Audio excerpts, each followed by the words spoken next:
Seed access రోడ్డుకు ఈ నెల 7న భూసేకరణ నోటిఫికేషన్ ఇస్తామని మంత్రి నారాయణ తెలిపారు. అమరావతిలో 4026 భవనాల నిర్మాణం జరుగుతోందన్నారు. రాజధానిలో పర్యటించిన మంత్రి నారాయణ వివిధ నిర్మాణ పనులు పరిశీలించారు. మంత్రుల బంగళాలు చాలా వరకు పూర్తయ్యాయని, జడ్జిల బంగళాలు, అఖిల భారత సర్వీసుల అధికారుల టవర్లు తుది దశకు చేరాయని వివరించారు. 500 నివాస సముదాయాలు మినహా మిగిలిన అన్ని మార్చి చివరి నాటికి పూర్తవుతాయని వెల్లడించారు. అధికారుల కోసంగా మొత్తం 4026 బంగ్లాలు కావచ్చు, హౌసెస్ కడుతున్నాం. అందులో ప్రిన్సిపల్ సెక్రటరీస్కి ఒక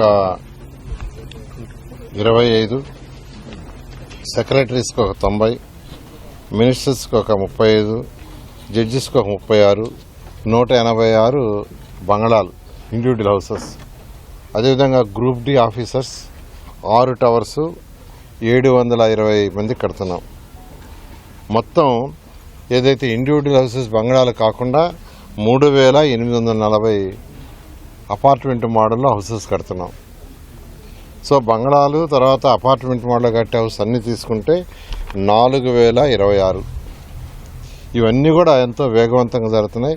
ఈ సంవత్సరం వర్షాలు అధికంగా రావటం, 4 నెలలు అయితే ఆల్మోస్ట్ వర్క్ పూర్తిగా చేయలేకపోయారు. వర్షాలు పోయిన తర్వాత అన్ని వర్క్స్ టేకప్ అయినాయి. ఈ విధంగా అమరావతి క్యాపిటల్ సిటీలో ఏదైతే 360 కిలోమీటర్లు ట్రంక్ రోడ్స్, 1500 కిలోమీటర్ల లేఅవుట్స్ రోడ్స్ ఇవన్నీ స్టార్ట్ అయినాయి.